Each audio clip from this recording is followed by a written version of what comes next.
At minus 84 degrees Fahrenheit, even boredom freezes. Most people would be too busy shivering to think about fun, but the Inuit, they've got plenty to do. For thousands of years, they've figured out how to keep life exciting, even when the world outside is trying to turn them into human popsicles. What's their secret? It starts with how they spend their days. Their most time-consuming task? Probably tracking animals across the vast white landscape requires skills that no smartphone app could replace. Inuit hunters can read the snow like we read text messages, spotting the tiniest disturbances that reveal where a seal might come up for air or where a caribou herd passed hours ago. They can tell the difference between fresh and day-old tracks, even when new snow has fallen.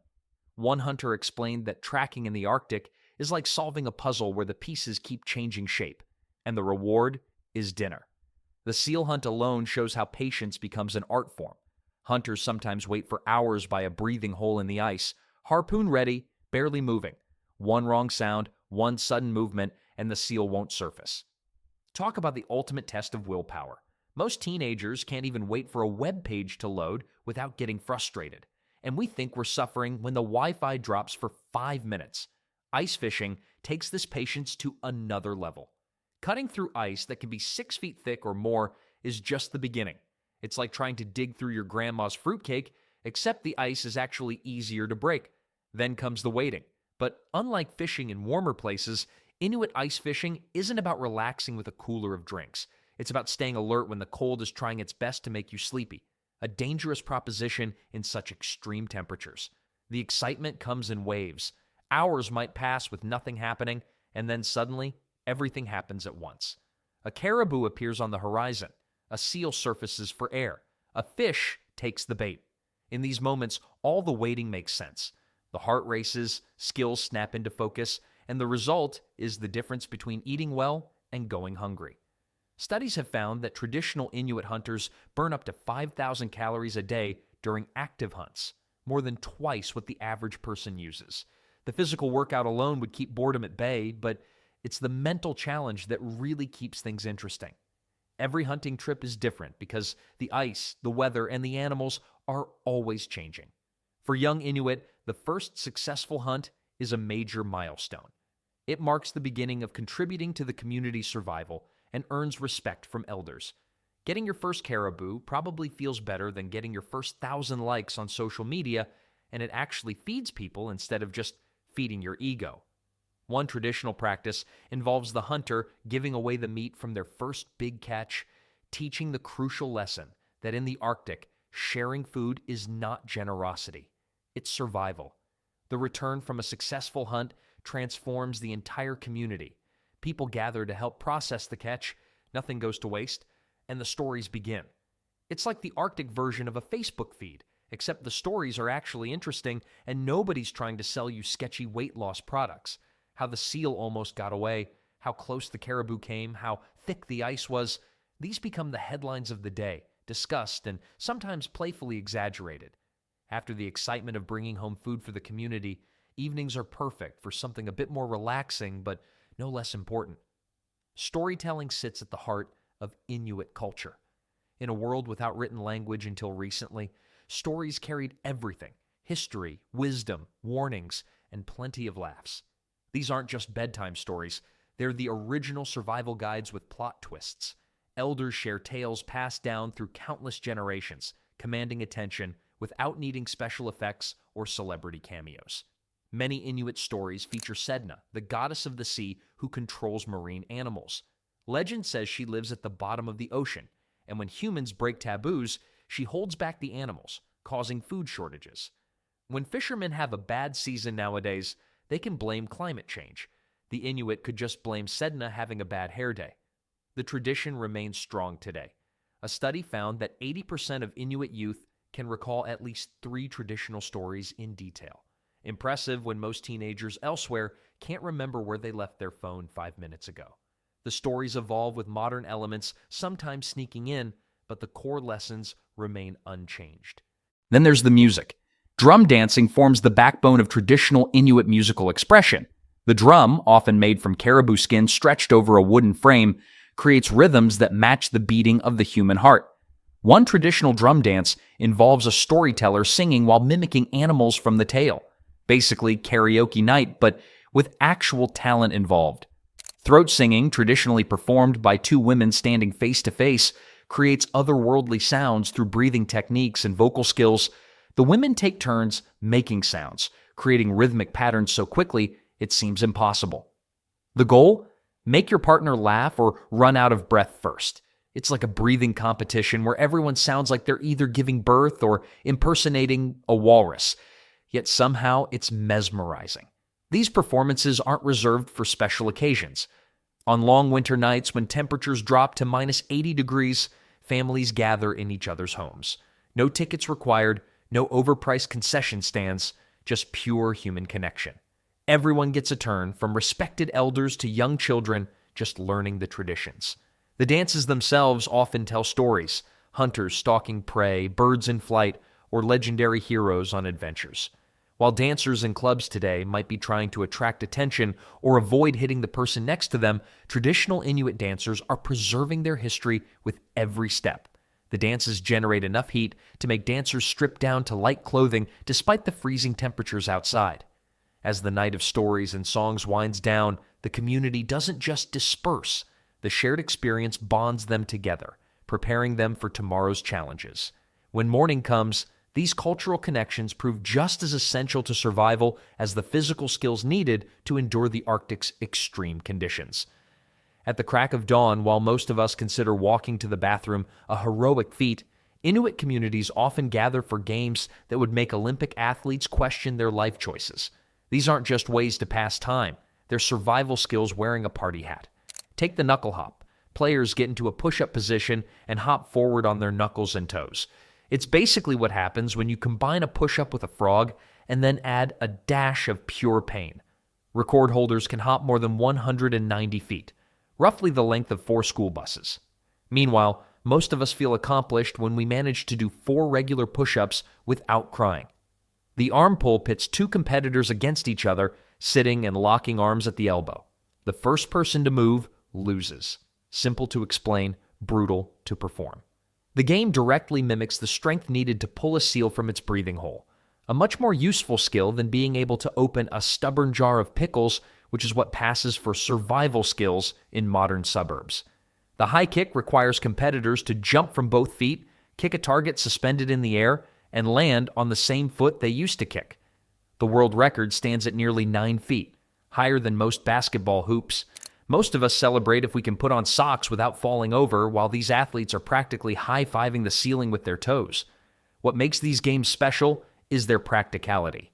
The ear pull, where 2 competitors with a loop of string behind their ears pull until someone gives up, might sound like medieval torture, but it teaches players to withstand discomfort, crucial when frostbite comes calling. It's like pain tolerance training, except instead of getting a tattoo that says "no regrets," you're preparing not to die in sub-zero temperatures. Archaeological evidence suggests some games have been played for over 4,000 years, making them among the oldest organized sports on Earth. Modern competitions like the Arctic Winter Games now showcase these traditional tests of strength to worldwide audiences who watch in disbelief from the comfort of heated stadiums. Unlike modern sports dominated by youth, traditional Inuit games often feature competitors of all ages. 70-year-old champions aren't uncommon, proving that in the Arctic, age brings wisdom while somehow temporarily forgetting to bring creaky knees. The games emphasize improvement over natural talent and build vital community connections. The blanket toss, where a person is launched high into the air from a sealskin trampoline held by dozens of people, serves dual purposes: entertainment and hunting reconnaissance. It's the original drone surveillance system, just with more screaming and less battery life. After exhausting themselves through these demanding physical challenges, communities turn their attention to another crucial set of skills. With materials as limited as the Arctic landscape is vast, Inuit crafting isn't just a hobby. It's the difference between comfort and catastrophe. When your Amazon Prime delivery would take approximately never to arrive, you get creative fast. The igloo stands as perhaps the most famous example of Inuit ingenuity. Built entirely from blocks of packed snow, these dome-shaped shelters can be surprisingly warm. The temperature inside can reach 50 degrees Fahrenheit even when it's minus 40 outside, all without a single power source. Mother Nature's version of central heating with zero installation fees or monthly bills. A skilled builder can construct a basic emergency igloo in under an hour, while a family dwelling might take a full day. What makes igloos work is clever engineering. The entrance sits lower than the sleeping platform, allowing cold air to sink and exit while trapping heat above. The walls gradually curve inward, creating a self-supporting dome that grows stronger as snow on the outside melts slightly from body heat, then refreezes into solid ice. A well-built igloo isn't just warm, it's a masterpiece that would make architecture students weep into their expensive textbooks. Clothing crafting reaches an entirely different level in the Arctic. The traditional caribou skin parka, called an amauti, features a pouch built into the back where mothers can carry infants directly against their skin, keeping them warm while leaving hands free for other tasks. It's the original baby carrier, except it doesn't come with a 50-page instruction manual or straps that constantly need adjusting. These parkas are remarkably effective. Traditional Inuit cold weather clothing provides better insulation than most commercially available Arctic gear. For waterproof needs, seal intestine makes surprisingly excellent raincoats. The intestines are carefully cleaned, inflated, dried, then split and sewn together. These garments are lightweight, completely waterproof, and allow body moisture to escape. High-end outdoor retailers are essentially asking you to pay premium prices for technology the Inuit mastered centuries ago using animal parts other people threw away. Tool-making demonstrates equally impressive resourcefulness. Traditional harpoons feature detachable heads connected to long lines, allowing hunters to secure large marine mammals without breaking the main shaft. Sled runners made from frozen fish wrapped in animal hide provide surprisingly low friction on ice and snow. When they wear down, you can simply eat the runners and make new ones. The ultimate in biodegradable design that would make environmental activists green with envy. Women's crafting skills receive particular admiration within Inuit communities. The waterproof stitching used in boot making requires such precision that even a single leaky stitch could lead to frostbite. Young girls begin practicing as early as 5 years old. By their teens, many can create intricate geometric patterns, while the rest of us still can't sew a button without accidentally attaching it to our own thumb. As essential as these crafts are for survival, they represent only part of the knowledge required to thrive in the Arctic. Education continues throughout life. Knowledge isn't just power in the Arctic, it's survival. When the temperature plunges to minus 84 degrees, there's no Google search to help you figure out if that ice can hold your weight. Siri doesn't have much to say when your phone battery freezes solid 5 minutes after stepping outside. In a place where making one wrong decision can be fatal, education isn't something that happens in classrooms. It's a lifelong process woven into every aspect of daily existence. Weather reading stands out as perhaps the most critical skill. Inuit elders can predict incoming storms days before they arrive by noticing subtle changes in cloud patterns, wind direction, and animal behavior. They can tell you when a blizzard is forming hundreds of miles away just by observing how snow crystals form on the ground or how certain birds are behaving. Modern meteorologists use million-dollar equipment to make 5-day forecasts that still get it wrong half the time, while Inuit elders can look at the night sky and tell you if tomorrow is good for hunting or better for staying home. One fascinating aspect of Inuit weather prediction involves reading the stars and moon.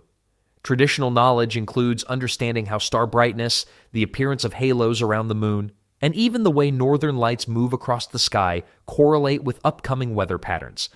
This complex system of observation has been tested against modern meteorological equipment and frequently proves just as accurate, sometimes more so for local conditions.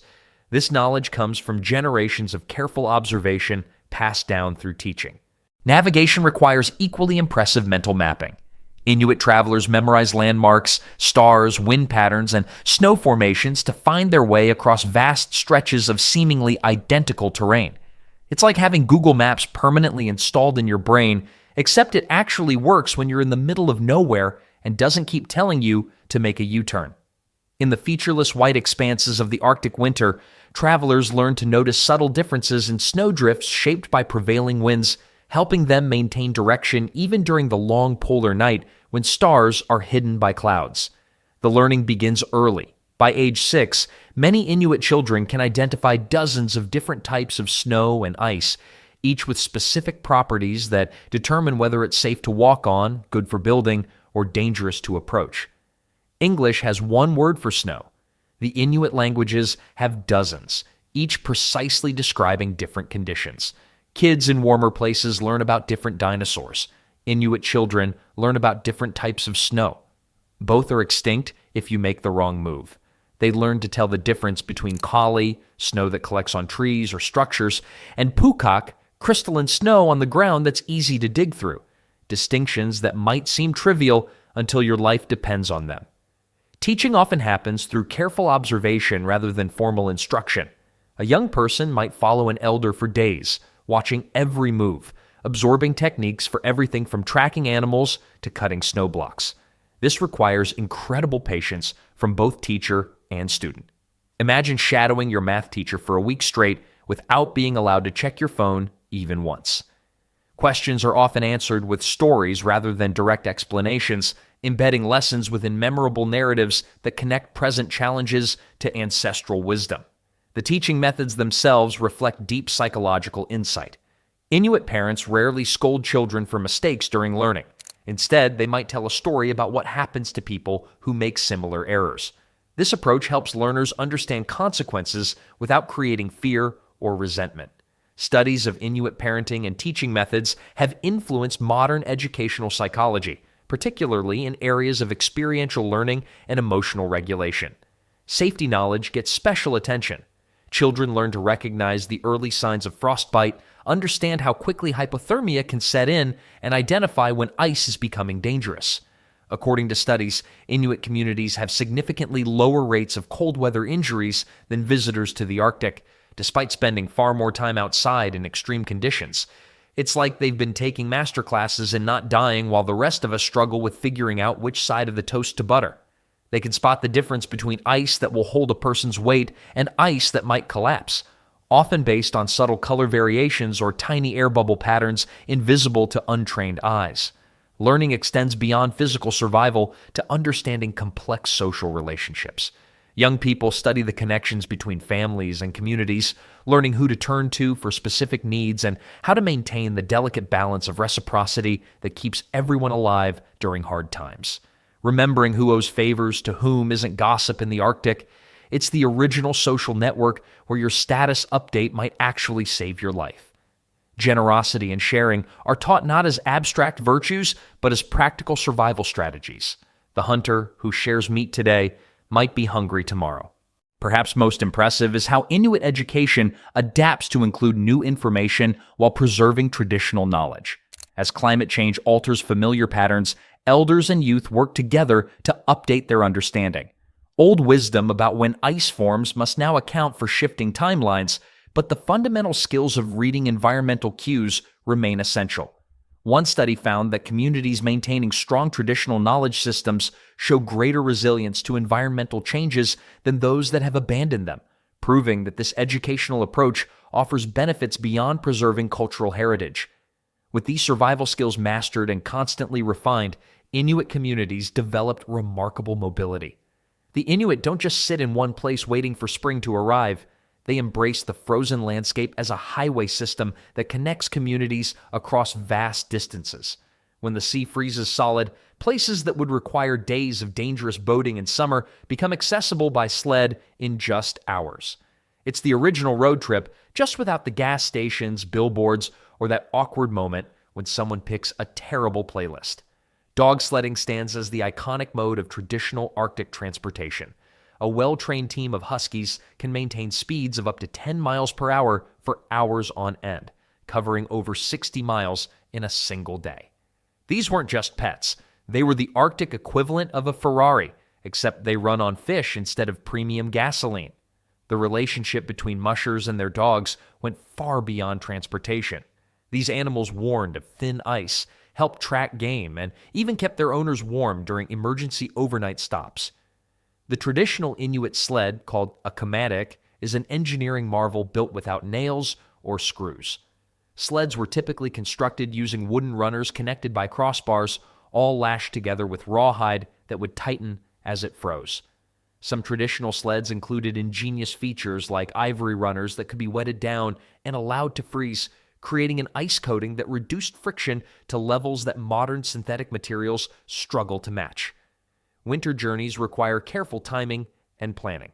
The Inuit traveled primarily during the period from January through April when daylight was returning, but ice remained solid. Trips were planned around the moon cycle. Full moon periods provided enough light for travel during the short winter days or even at night.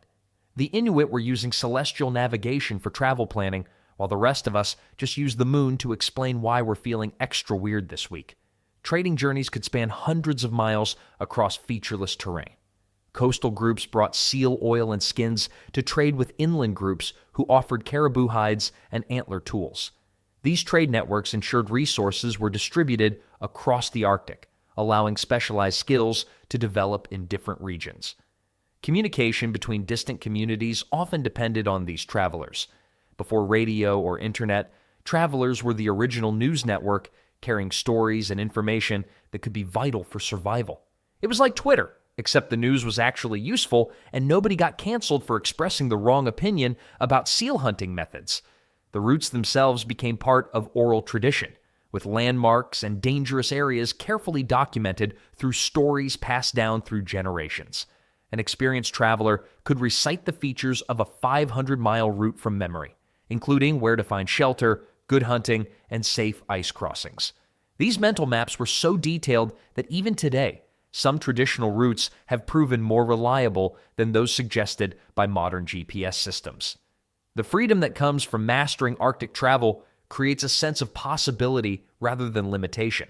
The frozen landscape that appears so hostile to outsiders becomes a network of highways to those who understand it, connecting people across one of Earth's most challenging environments.